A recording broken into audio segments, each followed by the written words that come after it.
Today's quick chat is very much around the things that people underestimate because we are so focused on thinking we need more, right? I need more knowledge. I need more content. I need more cheat sheets, right? I need more strategies. I need more information. Ladies, we're not short of information. Just go tap on Google on wherever you want and the information is there. Is it always good? No. But you can find places with good information, right? For free. However, is that information necessarily going to help you to transform your life? No. Because if you don't know how to use that information and merge it into your busy life, it is useless to you. Now, the two things that people don't really focus on and almost neglect is almost that they feel is not important is number one is not taking time to build awareness around their eating habits.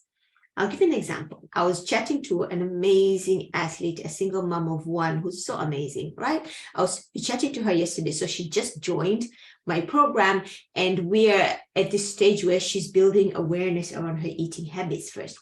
Why do I choose to eat this? Why do I eat that? When I'm taking this action, why do I do this? So the amount of aha moments that she's had, this is like my favorite part of my programs because the amount of aha moments that people have is just incredible. So in our coaching conversation yesterday, she goes, you know what? I've realized something. Two things actually. The first thing is when I have milk tea, like whether cooked tea or English tea, I always have to have a biscuit with it, right? And it's not one biscuit, it's a couple of biscuits. And I tend to have a lot of cups of tea in the day, which means with each cup follows a few biscuits.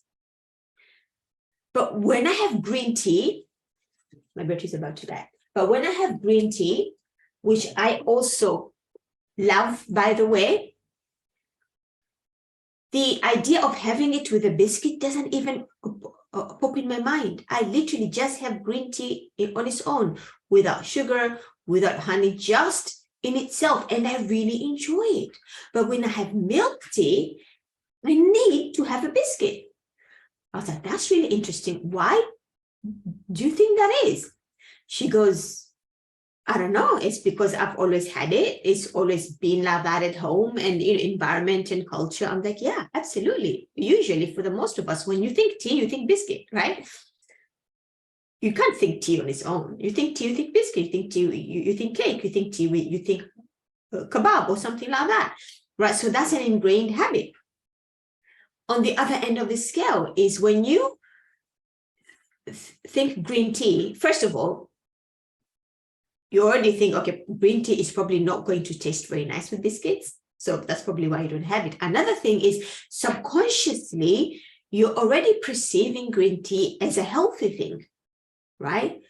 Because you're already perceiving it as a healthy thing, you don't make the connection of having a biscuit with it because that kind of almost like defeats the purpose, right? For a lot of people, there's this assumption that green tea is super healthy, it's going to help you lose weight and all of these things. There's nothing wrong with green tea. It's good for you. I love green tea for different reasons, right? So she goes, that is so interesting. You're right. Like I'm seeing green tea as a healthy thing. So wanting to have biscuits with it doesn't really come into mind. So I'm like, right, so what are you going to do now? She goes, you know what? I am going to have a couple of cups of tea in the day. I'm like, great. We don't want to cut that out. I love my tea. Don't tell me to cut out my tea. But for the rest of the time, because I already enjoy green tea, I'm just going to have green tea. I was like, great. And what is that going to do? Right? And she goes, that's going to reduce a heck of a lot of the calories that I'm taking from just having the biscuits because the tea is really not the problem. It's what we have with the tea that's a problem. Do you know what I mean? So that's one awareness. Another thing that she kind of realizes, like she buys pastry a few times in the week, right? So every time she buys them because her son loves them. So she goes to the pastry shop, she buys pastry for her son, and because she buys them for her son, she automatically buys them for herself. And she goes, I have no idea when I built this habit, because the pastry that I'm buying is not even something that I actually like. So it's literally because I'm going to the shop and because I'm buying pastry for him, I automatically buy pastry for myself. And I don't know why, because I don't even like the taste very much. And she goes, it's fascinating to me. So yesterday, I went to the pastry shop, I stood there, I bought it for him, and I went, actually, do I want this? And she goes, no, I don't want it. So I walked out without buying it. And she was very excited about that. She said, it's a small win though. I'm like, is it really a small win? Pastry from the pastry shop, you're looking at 400 to 500 calories a pop. Yeah, in case you didn't know. It's between 400 to 500 calories. Small in size, but they're packed with calories, right? And there's nothing wrong with having them within a healthy diet, obviously, right? So I'm like, now imagine so that's 500 calories that you didn't have yesterday. Now imagine doing that consistent, because everything that you're doing is compounding over time. We tend to forget that. It's not about the cookie that you didn't have today, right? It's the cookie that you're not, it's the extra cookie that you're not having every single day that is going to compound over time. It's not the salad and chicken that you're having for lunch once a day that's going to make a difference. It's the salad and chicken that you're having for lunch every single day that is going to compound over time. So everything that we're doing, you're not looking at a specific day, you're looking at over time. So imagine, every time you go to a pastry shop, you're asking yourself, do I really want this? Am I really going to enjoy the taste? And then if you walk out of there with a no, imagine how many calories you're reducing that over a period of time and how much that's going to impact your goals. And that is the thing that we miss out on. Because when you slow down and you build awareness around, hang on, do I really want to eat this? Am I actually hungry? Am I full? And giving yourself permission to either have it or not have it. This is the thing. Give yourself permission to either have it or not have it. But all we're saying, just ask yourself. And what you realize is often two things. Number one, you say, actually, I really don't like the taste of it. I don't, so I'm not going to have it. Or you're going to say, actually, I like it, but I'm just going to have a smaller portion. It's the pausing, it's the questioning, it's the reflection that you're doing that is then going to change the decisions that you make and the choices that you make. Even if you end up having that thing because you like it, chances are you are going to be more mindful about how much you're having it. Why? Because you already built awareness. So many of us just eat things out of habit, and we don't even know why we're having them. We don't even enjoy the taste. We don't even slow down enough to actually taste what we're eating. We are just eating. So that's the first thing. Build awareness around why you eat the food that you eat and see what happens.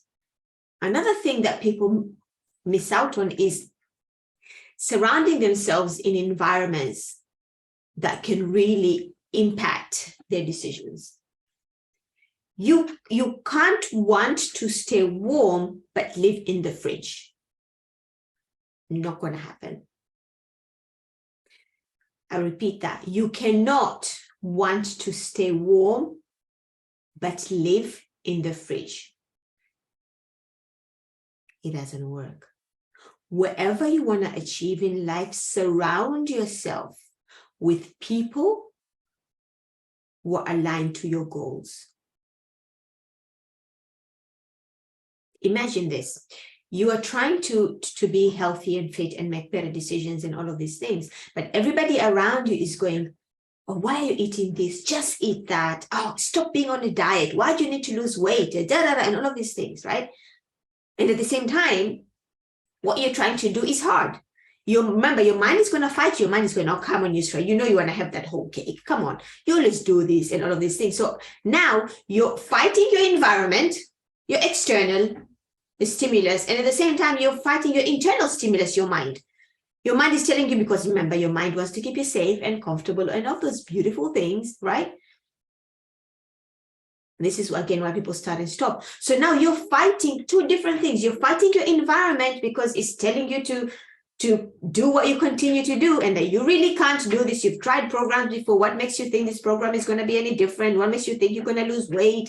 What makes you think you can do this and that? Oh, you're a mom now. Why do you care how you look? And all of these stories, right?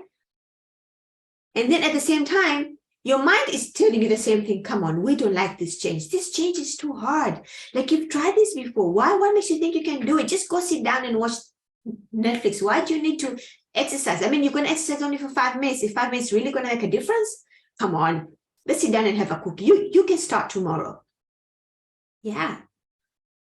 So now you're fighting two things, and you're human. Ultimately, you're going to lose, right?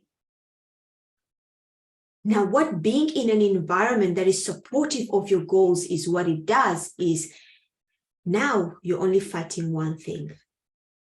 Now you're fighting that voice in your head that's telling you, come on, this is too hard. You've tried this before. What makes you think it's going to work, right? I'll just give up already. Life is too short. You're going to die tomorrow anyway. And da-da-da-da, and all of these things, right? It makes you believe that you can't do it, right? That you're incapable, that you failed before. What do you think you could? Why do you think you're going to succeed now, right? But your environment is saying, hey, you've got this. You can do it. What your mind is telling you is normal, right? Just change the relationship with your thoughts, and it's helping you create all these ways and strategies on how you can challenge that mind, right? And that is how you stay consistent with your goals, and that is how you continue to get results, because it is not about the strategies. It is not about more content. It is not about more information. It's about, how do I implement it? And for you to implement it well, for you to implement it long term, for you to implement it in a way that you can continue to implement it in a way that's aligned to your lifestyle, you need to know how to approach it here first. If it feels too hard, if you're talking about it in a way that it feels too hard, if you're talking to yourself in a way where you're breaking yourself down and you're making yourself play the victim or incapable or not strong enough or not good enough, if you have low self-esteem, all these things, of course you're not going to be able to implement it because it feels like it's too much. So what the environment does, it serves as a constant reminder. Even when you go out there around your family, around your friends who are telling you, come on, stop this now. You're a mom now. Why do you need to worry about how you look and all of these things, right? And you start to buy into that. And you start to buy into your own thoughts about that. And you start to believe them and believe yourself. But then you come to this environment that's telling you, actually don't believe that. You can do this. You've got this. You're capable. You're resilient, right? You snap back and remember, actually, I can do this, right? You cannot stay warm in the fridge. It does not work. And it's one of the reasons why one of the first things I built is a strong community, right? Even if I charged you 10 grand just to be in my WhatsApp group, I promise you it will be worth it, because it is not about the information. Of course, you get the information in the group anyway, but it's not about the information. It is not about the content. It's about the implementation. And if you're not building your environment, both internally and externally, in a way that supports that implementation, you will not stick with it. Especially when life is hard, especially when life gets stressful, right? As humans, we will always look for the path of least resistance. The path which is easy. And often for a lot of us, the path that is easy is crash dieting. We think it's easy, but it's really not, right? But we want quick results quickly, right? Overeating to feel good about ourselves. The path of least resistance will always the path that we want to take. but it doesn't always serve us. So what having a supportive environment does is it reminds you that you can do this. It helps you, right, implement the strategies in a way that actually serve you. So it helps you manage your mind. So manage the input, how you're talking to yourself, right, in order to get the output that you want. So if you take anything out of this, right, be aware of why you do the things that you do. Slow down enough to be aware of them. Number two, put yourself in an environment that is actually going to support that implementation, support your goals. Because now you only have your mind to battle with. And you know you have a team of people who've got your back. Okay, so if you found this helpful, I would love to know your thoughts. Honestly, if you're struggling with your weight, with your health for any reason, let's have a conversation. Let's have a conversation, because you have no idea how your life can change and can transform by just making one decision. Okay, all right, talk to you soon. Bye-bye.